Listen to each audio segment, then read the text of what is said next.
Hey everybody, welcome to another video on the Bull Broad YouTube channel.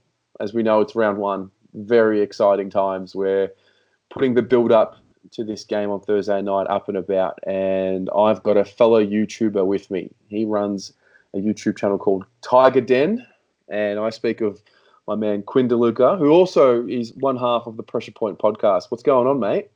Oh, mate, just stoked for round one. I can't wait to get footy back. Crowds are going to be back in the stands in Richmond, Carlton. What better way to start the season? You know, I used to say that. About 10, 15 years ago. It was the best way to start with the easy 4 points. It wasn't an issue. It's funny how the tides have turned. It's still unbelievable. Even after the recent success we've had, it's still hard to believe sometimes that we've gone from, like you said, an easy 4 points anytime you played Richmond to how different it is now. But I did have a watch of your Richmond Carlton preview, and like you said, mate, what's stopping you guys from doing the unthinkable?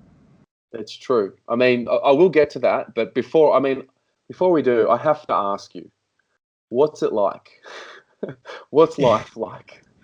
It's fantastic. It is hard to explain at times because even watching games with other supporters, and we might be up by 20 points with 5 minutes to go, and the old Richmond still sinks in sometimes, and I think, we still could lose this. And it still hasn't sunk in for me anyway that we are that team now that you're not gonna, you're gonna win those sort of games. So it's unbelievable. It's hard to imagine where we've come from, but it's fantastic. I mean, you'll experience it. I know it'll come.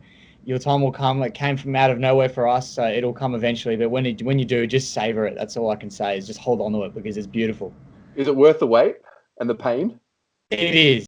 It is. I mean, you know as well, we went through our fair share, and I didn't think I'd ever see the other end of it. And now that I'm there, looking back, it makes it that much more special. And I think that's the thing you get to remember when you are going through those hard times as a club is that when the success does come, it'll be that much better than what it was if you were born into it. So, so true. It's funny because I like the build up of the games, and this is can't really say this is a rivalry anymore because we haven't really held up our end of the bargain. But there's just, I have to respect you guys. I can't really give you too much banter. See, next week, Swoop Luke's going to come on, and I'm going to let him know all about what a piece of shit club he goes for, and I have no issue with that. But Richmond, I'm not so cocky because I can't be.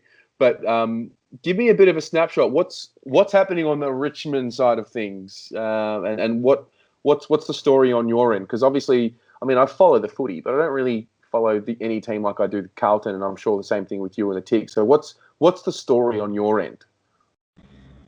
Well, the good thing is, I guess, on our end is that there isn't really any injuries coming in around one. Basher Hooley won't play reports because of a calf, so that's probably the only one. But other than that, we're all looking pretty fit, which is good. Josh Caddy's looking like he might get a chance to get his spot back in the team, which would be good because I really think he can play a valuable role for us.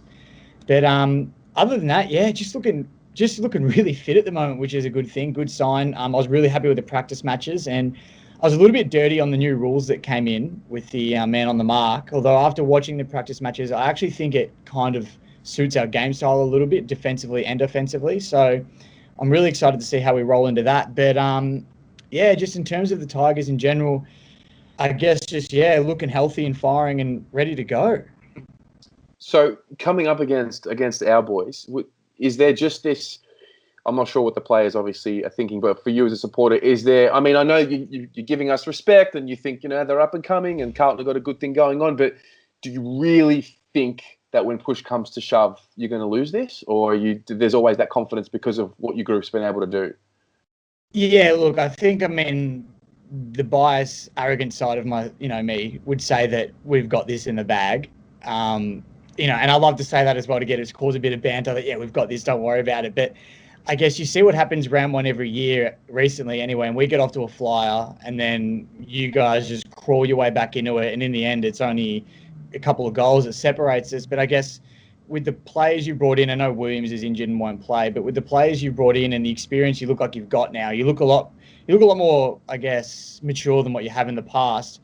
I think all it takes for Carlton now is honestly just to turn around that first quarter and don't let us get that jump, and it's anyone's ball game. So I still think we're going to win just because of our, the past and what we've done. So I'll still back us in. But yeah, I genuinely do believe it could really go either way. And with fans back, who knows? Although, I mean, you must be pretty flat about the amount of Carlton supporters giving tickets to the game.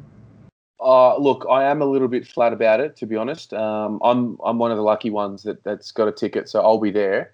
But I'm also I love the you get what you deserve mentality, and it's your home game. It's the unfurling of the flags, and you've earned that right. And I just would hope that when the situation is reversed and we've won 4 flags, that we get the same concessions for round 1. But we'll be remembering how many tickets you guys allocated to us in 2021 for future reference. You're holding it over our heads. Absolutely, mate. I'm petty like that. I don't blame you. Even when I saw the numbers, I thought, geez, I mean, I'm lucky. I'm like you. I'm going to be there as well. But yeah, it's not fair. So, obviously, your co-host. You are the co-host of the Pressure Point podcast. Yes. You are the founder of the Tiger Den TV YouTube channel. Let's talk about Pressure Point for a second. So Marcus, who's a great friend of this channel over here, is a Carlton man. What's the conversations like with him?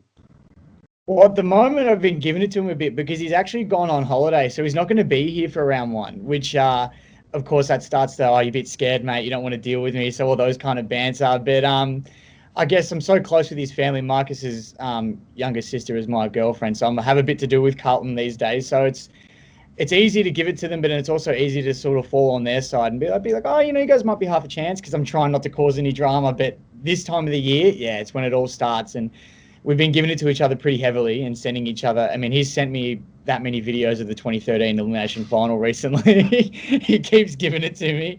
So, and then I just send him the 3 flags we've won in the last few years. So it's, the banter's stronger than ever at the moment, and I'm loving it. Yeah, I mean, look, from our end, we just need to beat you just to reignite the banter. Because, yes, there's a 2013 final, and, that was an amazing moment in my lifetime and a lot of us as supporters in our lifetime. But, yeah, you guys have obviously, we know which position we'd rather be in the 2 clubs, winning a couple of flags or winning that elimination final. But I need to ask, and this isn't trying to sort of goad you into giving me banter, but I'm really curious to know, and you touched on it a little bit before about, Carlton seems like it's maturing, but what is the outside perception of Carlton? Because I can't answer that question because I'm too far ingrained inside. I think it's a hard one for me as well, just because of how close Carlton is to me. But I mean, I honestly see, from my perspective personally, I do see that last year you guys were in so many games that probably should have gone your way and just didn't. The Port one stands out. But you're definitely a side that I see playing finals this year, for sure. Top 4 would surprise me a lot, but I do see you guys playing finals and potentially winning one as well. So I do see you coming up. You're definitely one of those teams that's rising. And I think, I know every year there's always hype behind Carlton, and Carlton builds it themselves and, sort of gives false hope. But I think this year that it's not so much false hope anymore. I think it's actually there, and there's going to be something to cling on to. Yeah, it is interesting. I mean, we're battling with, at the moment, the expectation of, listen, it's finals or bust. It's finals or failure, and it's got to be the expectation. And for the most part, it does. And I speak to a lot of opposition supporters who say, yeah, I'm pretty confident you guys are going to make the finals. So I'm not sure if you've done your predictor yet, but who's dropping out of the finals this year for you for us to replace? It's a good question. It's a real tough one. I mean, I don't know. I really don't know. The competition's so strong at the moment. I mean, even you think about the teams last year that almost got to the grand final, and you could think of Port Adelaide, Brisbane, Geelong made it, but all those teams, you don't see any of them dropping off. And then Collingwood's probably the big one for me that won't make finals this year. I can't see Collingwood playing finals, not with the off-season they've had, the players have lost. So I think for me, Collingwood definitely is probably the only one I can say confidently won't play finals. And puts a big smile on my face saying that too. It'd be a great day. It'd be a great day to knock Collingwood off their perch and take their final spot. So, who are you looking at from the Carlton side of things? Like who are the matchups for you? For you, and I'll sort of share with you what I think about Richmond. When you come up against us, who are the first few names that you say, all right, these are the guys that have hurt us in the past and we need to get a hold of? I mean, I can't start this list without touching on Wiedering. I've copped it all year about how Wiedering towered up Lynch in round 1 last year. So for me, it's redemption for Tommy Lynch. I want him to kick a few on Wiedering this year, but it's not going to be an easy job. Wiedering was one of the best backmen in the league all season last year. So it'll be interesting to see how that goes. So that's obviously the big one.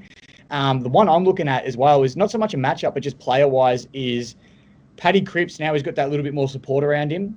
I think he won't try and carry, or hopefully doesn't have to feel like he carries the team as much as probably what he has in the past. I think he can explode this year if he just feels that little bit more freedom and less pressure on himself. I think he can just explode. So that's a big one. And then obviously Sard as well, coming into the side, Sard off the half back. And I guess there's no real player in our forward line, I think, that could really keep up with him pace-wise. I mean, Rioli's probably the one that would keep up with him pace-wise, but him rolling off that half-back line is going to be a tough one to stop. Yeah. I'm hoping that with Sard in the team, it allows Doherty to free up as well. He actually played pretty well against you guys last year as well in his first game back after 2 years out. So we're really excited about what the two of them can do in the same back line. Because they're both such, they accumulate the ball and they gain a lot of territory. So, yeah, it's interesting because I'm very similar to you in the positions. I mean, for me, I'm sure he's spoken about very heavily as a Richmond supporter, but Jaden Short, he's a gut. Like he for me is he has to be stopped. Prestia for me always gets off the leash, and then your small forward brigade. They kicked 9 goals last year against us in that round 1 game, and so yeah, it's your halfback flankers and your small forwards for me. I mean, the midfield. I'm not going to say that, our midfield's better than yours because obviously I can't say that right now, but I just feel like it's going to be it won't be too lopsided one way or the other, the midfield battle, but I just genuinely think your Jaden Shorts and your Liam Bakers, the guys that drive off half-back, like thank goodness Bashar Hooley's not playing. And then on the other end, you've got your Castagnas and your Riolis who we just have trouble with all the time. Yeah, well, I think it's pretty accurate what you're saying because I don't think our midfield group really ever gets a hold of any team. So you're definitely right there. It won't be a battle one in the midfield on our end anyway. It will be those halfbacks like the Shorts and the Liam Bakers. It's really impressing me at the moment. I don't know if you saw Short had 43 disposals against Collingwood in the bracket match, which is crazy, especially for a half-backman. So, yeah, I think you're right. I think those sort of players there will hopefully be the damaging factor for us. And I think a player like Short, like I said before, that new rule that comes in really suits him because he gets a lot of meters gained and he's got a booming left boot. So running off that half back, he can be pretty damaging in that sense. Yeah, interesting, mate. Well, let's do a little bit of a prediction here. Give me your first goal scorer for the game. Shane Edwards. I always go a little bit different. Okay, Shane Edwards. I'm going to go with Fast Eddie Betts. It's not confirmed whether he's going to be playing, so I'm really going out on a limb here. But I'm pretty sure they're going to pick him. If I had to really guess, Eddie Betts. If he doesn't get selected, then I'm going to have to go with like a Harry Mackay. But I think that's the start. And how do you see the game playing out? Like, what kind of game do you see happening? Oh, it's tough because I guess when you think of Richmond Carlton, especially recently. You just go straight to Richmond start the first quarter really well. Carlton bring it back. Richmond just hold on and win the game. So it's too easy to just presume that's going to happen again. But I don't know. I mean, I just like to think that we're just going to come at the blocks and never take the foot off the pedal and just belt you. But I don't see it happening, unfortunately. I honestly think I think your forward line will challenge us a little bit. I know we have a good back line, but players like Harry, I think his height will hurt a little bit, I think. So it'll be interesting to see if you guys can feed him the ball cleanly.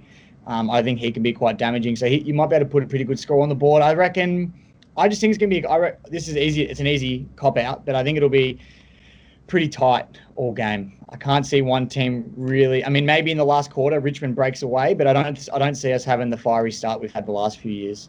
Yeah, I know I promised you this last year as well, but we cannot come out the way we did last year and the year before and whatnot. We have to jump you guys. I'm hoping that you guys are just that little bit off. I'm hoping that you guys see the flags and it sort of distracts you a little bit and you get caught up in it and it takes you 5 or 10 minutes to get started and hopefully we can put that scoreboard pressure on. And for me, like I'll genuinely know if we're a chance to win the game within the first 5-10 minutes. I'll know. Like if we come out and we have all the ascendancy and don't score, I know that we're gonna lose the game because you guys are gonna take your chances because you're too experienced. Whereas if we jump you and kick 3-4 goals in a row and actually jump you properly, then I'll believe that, okay, we're a chance. But I do think it's going to come down to that fourth quarter. And I get it, the experience usually wins in that situation. But I've got to back my boys in, mate. This has been too nice of a fucking conversation here. Yeah, mate, don't blame me. I reckon those long quarters might suit Richmond a little bit as well, hopefully, because I know we like to run over teams late in games when they run out of gas. So I reckon we're going to put the foot down that last quarter and just, kick 4 or 5 goals and just seal the game early. Yeah. All right, mate. That's enough. That's enough out of you. You started it, mate. You started this. Sick of this already. No, listen, I appreciate you joining. Probably won't speak to you until after the game at this point now because it's starting to get real and the juices are starting to flow. But really appreciate your time and best of luck with the channel. Thank you very much, mate. Pleasure to be on here, and hopefully we can do this again. It's been a long time coming.